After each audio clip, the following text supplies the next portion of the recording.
இனி அடுத்ததுக்கு போகும். அடுத்து இந்திரனுக்கு கொடுக்கப்பட்ட சாபம், விஸ்வரூபனை கொலை செய்ததால் கொடுக்கப்பட்ட சாபம் 4 பொருள்களுக்கு, மண், மரம், நீர், பெண் என்று 4 பேருக்கு பிரித்து கொடுக்கப்பட்ட பிறகு என்ன ஆகுதுன்னா, அந்த விஸ்வரூபனுடைய அப்பா துவஷ்டன் இருக்கான்ல, அந்த துவஷ்டனுக்கு இந்திரன் மேல ரொம்ப கோபம் வருது. அப்ப அவன் என்ன செய்யறான், தன்னுடைய மகன் இறந்துட்டான், மகனை கொன்னவன்னா கொல்லணும். அப்போ ஒரு யாகம் நடத்தி அதுல இருந்து ஒரு பெரிய அரக்கனை கொண்டு வர்றான். அது விருத்ராசுரன். இந்த அரக்கன் இந்திரனை இரும்பு உலக்கையால ஒரே அடி அடிச்சான் பாருங்க. அப்படியே இந்திரன் தலை சுத்தி மயக்கம் போட்டு விழுந்துட்டான். கதை இதெல்லாம் நீங்க நம்பிக்கிட்டே நம்ம வரணும். அப்படின்னாதான் அதனுடைய மொத்த கருத்து என்னன்னு புரியும். இந்திரன் மயக்கம் போட்டு விழுந்த உடனே பிரம்மன் என்ன பண்றாரு, இனி இந்த அசுரர்களோட நம்ம மோதக்கூடாதுப்பா, உனக்கு இருந்த பலன் எல்லாம் போயிருச்சு, உன்னுடைய வஜ்ராயுதத்துக்கு எல்லாம் ஒண்ணும் சக்தி இல்லை. பிரம்மஹத்தின்றது நம்மள அப்படி பலவீனப்படுத்துகின்ற ஒரு தோஷம். உடனே 2 பேரும் என்ன பண்றாங்க, விஷ்ணுகிட்ட போறாங்க. விஷ்ணுகிட்ட போன உடனே விஷ்ணு சொல்றாரு, நீ என்ன செய்யணும்னா நல்ல ஆயுதம் எடுத்துக்கிட்டு போகணும். அப்படி ஆயுதம் எடுத்துக்கிட்டு போறதுக்கு ததீசி முனிவரை போய் பாரு. அவர்கிட்ட நாங்க இந்த அமுதம் கடைந்தோம் இல்லையா, பால் கடல்ல அமுது கடைந்த வேளையில நாங்க எல்லாரும் எங்களுடைய ஆயுதங்களை அவர்கிட்ட கொடுத்தோம். அத அவர் முழுங்கிட்டாருன்னா அதை தண்ணியில போட்டு அந்த தண்ணியை குடிச்சாரு. அந்த ஆயுதங்களுடைய பலம் எல்லாம் அவருக்கு வந்துருச்சு.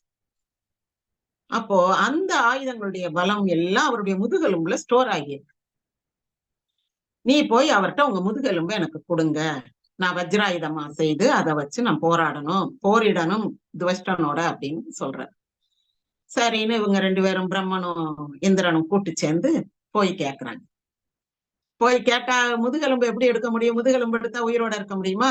அவர் சிவயோக சமாதியில் இருந்து சிவலோகம் சென்றார் அப்படின்னு இருக்கும். சிவயோக சமாதியிலிருந்து சிவலோகம் சென்றார்னா என்ன அர்த்தம், செத்துட்டார்னா. சரி, இப்போ ததீசி முனிவர் மறைந்தார். அவரிடமிருந்து அந்த அவருடைய முதுகெலும்பு, முன்னம் எலும்புன்னு சொல்றாங்க, அதை எடுத்து அதை அதனாலதான் நீங்க இந்திரனுடைய வஜ்ராயுதம் பாத்தீங்கன்னா இப்படியே வரும். சில நேரங்கள்ல முருகன் கையிலையும் அந்த வஜ்ராயுதம் இருக்கும். ஏன்னா முருகனுக்கு இந்திரன் படைய கொடுத்து தன்னுடைய ஆயுதத்தை கொடுத்து அந்த போர் செய்ய சொல்லியிருப்பாப்ல. அதுக்கு பிறகு தன் பொன்னையும் கொடுப்பாரு. அப்ப அந்த வஜ்ராயுதம் முருகன் கையில் இருப்பதையும் பார்க்கலாம். நமக்கு இப்ப இந்திரன் சிலைகள்லாம் கோயில்ல இல்ல, முருகன் சிலையில பார்க்கலாம். இப்போ அந்த வஜ்ராயுதத்தை எடுத்துக்கிட்டு வந்த உடனே இந்த விருத்ராசுரன் பயந்துடுறான். ஐயோ, புதுசா ஒரு வெப்பன்ல தயார் பண்ணி கொண்டு வர்றான் அப்படின்ட்டு ஓடி போய் கடலுக்குள்ள ஒளிஞ்சுக்கிறான். கடலுக்குள்ள ஒளிஞ்ச உடனே என்ன ஆகுது, இவங்க போய் கடலுக்குள்ள தேடி பாக்குறாங்க, அவனை கண்டுபிடிக்க முடியல. அப்போ என்ன பண்றாங்க, இந்த பிரம்மன் வா வா, நீ நம்மளால எல்லாம் கடலுக்குள்ள அவனை தேடி கண்டுபிடிக்க முடியாது, அதுக்கு ஒரு ஆள் இருக்காரு, வான்னு கூட்டு அகத்தியர்கிட்ட வர்றாங்க. அகத்தியர்கிட்ட அங்க கடலுக்குள்ள விருத்ராசுரன் ஒளிஞ்சிருக்கான், அவனை நாங்க கொன்று போடணும், நீங்க அந்த கடல் தண்ணிய கொஞ்சம் காலி பண்ணி கொடுங்கன்றாங்க. கதைக்கு கால் இல்ல, அதனால நான் அப்படியெல்லாம் அது எப்படி அப்படின்லாம் கேட்கக்கூடாது. இதுதான் கற்பனை கலந்த ஒரு கதை. அப்போ கடலுக்கு ஒரு குறுமுனிவர் அகஸ்தியரை கூட்டிட்டு வரும்போது அவர் அந்த தண்ணி அவ்வளத்தையும் காலி பண்ணிடுறாரு, குடிச்சிடுறாரு. குடிச்ச உடனே உள்ள இருக்க விருத்ராசுரனை பார்த்து அவனை கொண்டு போடுறான். இப்ப விருத்ராசுரனை கொன்ன உடனே என்ன ஆகுது, 2வது பிரம்மஹத்தி தோஷம் பிடிச்சுக்க. இனி இந்த பிரம்மஹத்தி தோஷத்தை இந்திரன் எப்படி தீர்த்தான் அப்படின்றதுதான் அடுத்தது. ஒரே கதை, ஆனா முதல்ல ஒரு பிரம்மஹத்தி தோஷத்தை 4 பேருக்கு பிரிச்சு கொடுத்துட்டான். இப்ப அடுத்து இன்னொரு பிரம்மஹத்தி தோஷம் வந்துருச்சு. அதை எப்படி அவன் அதுல இருந்து விடுபட்டான் என்பதை பார்க்கலாம். இந்திரனுக்கு விருத்ராசுரனை கொன்ற பிரம்மஹத்தி தோஷம் பிடித்த பிறகு அவன் அப்படியே அலைஞ்சு தவிச்சு வர்றான். ஒவ்வொரு இடமா ஒவ்வொரு திருத்தலத்துக்கா போறான்.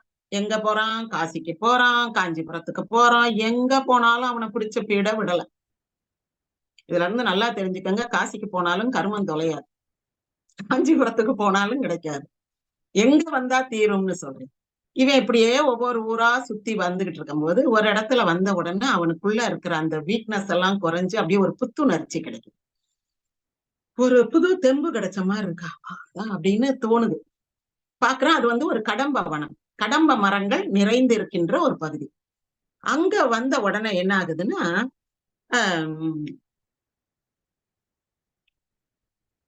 அவனுக்கு வந்து அந்த பிரம்மஹத்தி விடுபடுது. ஆனா இதுக்கு முன்னாடியே என்ன இருக்கும்னா, இந்த பூலோகத்துக்கு வர்றதுக்கே காரணம் வந்து குரு கிட்ட போவாங்க. சண்டைக்காரங்காலிலேயே விழுந்துருவோம், சாட்சிக்காரங்காலில விழுகிறத உடனே குரு கிட்ட போவாங்க. குரு கிட்ட போய் இப்படி விருத்ராசுரனை கொன்ற பிரம்மஹத்தி எங்களை பிடிச்சுக்கிடுச்சு, நாங்க என்ன பண்ண அப்படின்னும் போது பூலோகத்துக்கு போனுவாரு. அவர் பூலோகத்துக்கு போன்னு சொன்ன பிறகுதான் இவன் பூலோகத்துக்கு வந்து காசி காஞ்சி எல்லாம் சுத்தி இங்க வருவான். இங்க வந்து அவனுக்கு அந்த இதெல்லாம் ஒரு பெரிய ரிலீஃப் தெரிஞ்ச உடனே அங்க என்ன ஆகும்னா, குயில்லாம் வந்து ஓம் ஓம் அப்படி சொல்லிக்கிட்டு இருக்கும். கிளி எல்லாம் நமச்சிவாய நமச்சிவாயன்னு சொல்லும். எல்லாம் சிவமயம், எல்லாம் சிவமயமா இருக்கும். எங்க பார்த்தாலும் சிவனுடைய அந்த ஒளி, அப்படி ஒரு தெய்வ கடாட்சமா அந்த இடம் இருந்த உடனே, அப்போ அங்க வந்து சில தேவதூதர்கள் வந்து இந்திரன்ட்ட சொல்லுவாங்க, ஒரு இடத்துல ஒரு கடம்ப மரத்துக்கு அடியில சிவலிங்கம் தானாக முளைச்சு சுயம்புவா, ஒரு கல்லுதான், ஒரு கல்லு சிவலிங்க வடிவத்துல, சிவலிங்க வடிவம்னாலே தெரியும்ல, ஒரு லிங்க ரூபத்துல ஒரு கல்லு வந்து தானா வளர்ந்து வந்திருக்குது கீழே பாதுல வந்து, பூமியில இருந்து சுயம்புவா. சுயம்புனா அதுவா அந்த தோற்றத்துல இருக்கக்கூடிய ஒரு லிங்க தோற்றத்தில் இருக்கக்கூடிய ஒரு கல் இருக்குது அப்படின்ன உடனே, அப்ப இங்க சிவன் இருக்கிறாரு, அதனாலதான் இங்க சுத்தி எல்லா இடத்துலயும் சிவனுடைய அந்த ஒளி கேட்குது அப்படின்ன உடனே, சரி அப்ப அந்த சிவலிங்கம் சுயம்பு லிங்கம் இருக்கிற இடத்துல என்ன செய்வோம், ஒரு சந்நிதி கருவறை கட்டுவோம் அப்படின்ட்டு தேவதட்சணை வரவழைச்சு, இவருக்கு தான் இப்ப அந்த பிரம்மஹத்தி தோஷம் விட்டு போச்சு இல்ல, பழையபடி நல்லா தெம்பாயிட்டனால தேவதட்சணை வர சொல்லி விஸ்வகர்மாவை, இந்த சிவலிங்கம் இது வந்து லிங்கம் பா சுயம்புவா வந்திருக்கு, இந்த இடத்துல இதுக்கு மேல ஒரு விமானம் இருக்கு. எப்ப கருவறைக்கு மேல இருக்கிற அந்த கூண்டு மாதிரி இருக்கிற இடம் தான் விமானம்னு சொல்லுவோம். வாசல்ல இருக்கிறத கோபுரம்னு சொல்லுவோம். கிழக்கு வாசல் மேற்கு வாசல் இருக்கிறதெல்லாம் அதுக்கு மேல கட்டப்பட்டிருக்கிறது கோபுரம். ஆனா அந்த கர்ப்ப கிரகத்துக்கு மேல அம்பாளுக்கோ சிவனுக்கோ எங்கேயோ இருக்கிறது வந்து விமானம். அப்போ அந்த விமானத்தை, மாணிக்க விமானத்தை விஸ்வகர்மா அமைச்சு கொடுத்துட்டு போறாரு. இப்போ அமைச்சு கொடுத்த பிறகு இந்த சிவலிங்கத்துக்கு பூஜை பண்ணணுமே, என்ன செய்யன்னு இந்திரன் தேடுறான். தேடுனா ஒண்ணு வாசமான பூக்கள் ஒண்ணுமே இல்லை. ஒரு மல்லிகை, முல்லை, பிச்சி, சாமந்தி, மருகு, மறிக்குழந்து, சம்மங்கி இப்படி எல்லாம் இருந்தால சாமிக்கு வச்சு பூஜை பண்ண முடியும். பார்த்தா ஒரு பூச்செடியே காணும். எல்லாம் மரங்கள் இருக்கிற இடத்துல எப்படி பூச்செடி இருக்கும்? மரத்தினுடைய நிழல் தான் கீழே தரையில படுமா, உள்ள வெயில் படுமா? சூரிய ஒளி வேணும்ல பூச்செடி வளர்றதுக்கு. அப்ப மரங்கள் அடர்ந்த ஒரு பகுதி, ஒரு தோப்பு அப்படின்னா அங்க வந்து உள்ளுக்குள்ள பூச்செடி எல்லாம் இருக்காது. இப்போ என்ன சாமி செய்யறது, பூ இல்லையே, எப்படி சாமிக்கு பூஜை பண்ண அப்படின்னு யோசிக்கும் போது, அந்த இடத்துல வந்து ஒரு குளம் இருக்குது. அந்த குளத்துல வந்து அப்படியே பொற்றாமரைகள் பூத்து வருது. சிவனுடைய கிருபையால அருளால அங்க வந்து பொன்னால் ஆகிய தாமரைகள் மிதக்கிறத பாக்குறாப்புல, சரின்னு இந்திரன் வந்து ஒரு பொற்றாமரை, அந்த பொற்றாமரை குளம், அது கடம்ப வனம் மதுரை, மதுரைக்கு வந்தாதான் நம்மள பிடிச்ச கர்மம் எல்லாம் தொலையும். காசிக்கு போனாலும் கர்மம் தொலையாது, காஞ்சிபுரத்துக்கு போனாலும் தொலையாது. மதுரைக்கு வந்தாதான் இந்திரனை பிடிச்ச பிரம்மகத்தியே தொலைஞ்சதுன்னா மற்ற எல்லா மனிதர்களுக்கும் இருக்கக்கூடிய பாவங்கள் தொலையணும்னா மதுரைக்கு வரணும். இதுதான் இந்த மதுரை ஸ்தல புராணம். இத அந்த கதைகளை எல்லாம் கொண்டு வந்து ஏன் இங்க மதுரையில நடந்துச்சுன்னு எழுதுறாங்கன்னா, மதுரையினுடைய சிறப்பை உயர்த்தி காட்டுவதற்காக.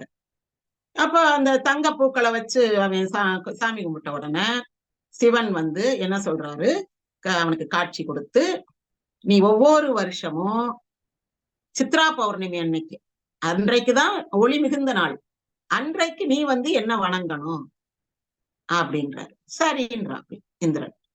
இதுல என்ன ஒரு வரலாற்று செய்தினா, சிலப்பதிகாரம் மணிமேகலையில எல்லாம் சித்ரா பௌர்ணமி அன்று சிறப்பான வழிபாடுகள் இந்திரனுக்கு நடந்தன. இப்ப என்ன ஆயிருச்சு, இந்திரனுடைய அந்த சுப்ரீமசி குறைஞ்சு போயிருச்சு. இந்திரனுக்கு விழா எடுத்த நாள்ல இந்திரன் வந்து சிவபெருமானை வணங்குகின்றான். அப்போ அந்த இந்திரனுக்கு இருந்த அந்த மேலாண்மை, அந்த உயர்வு அதெல்லாம் மாறி இப்ப அது அப்படியே ஷிஃப்ட் ஆகி சிவனுக்கு வந்துச்சு. இப்ப இந்த மதுரை ஒரு முக்கிய ஸ்தலம். மதுரை மீனாட்சி அம்மனுக்கு உரியது. அத இப்ப சிவபெருமானுக்கு உரியதாக நம்ம சொல்லணும்னா அதுக்கு சில கதைகள்லாம் நம்ம எழுதணும். சில பிரச்சார யுக்திகள் எல்லாம் நம்ம பின்பற்றணும். அப்படின்னாதான் ஒருத்தரை பற்றி நம்ம புகழ்ந்து சொல்லும் போது நம்புவாங்க. அப்போ சிவன் தான் இப்ப நாம் வழிபட வேண்டிய தெய்வம். இந்திரன் கிடையாது. இந்திரனுடைய கதை, இந்திரனுடைய அந்த டிவோட்டிஸ், இந்திரனுடைய பக்தர்கள், புத்த பிட்சுக்கள் எல்லாரும் நாட்டை விட்டு போயிட்டாங்க. 7, 8ஆம் நூற்றாண்டுலயே அவங்க எல்லாம் போயிட்டாங்க. இது 16ஆம் நூற்றாண்டுல வந்த கதை. அப்ப என்ன ஆகுது?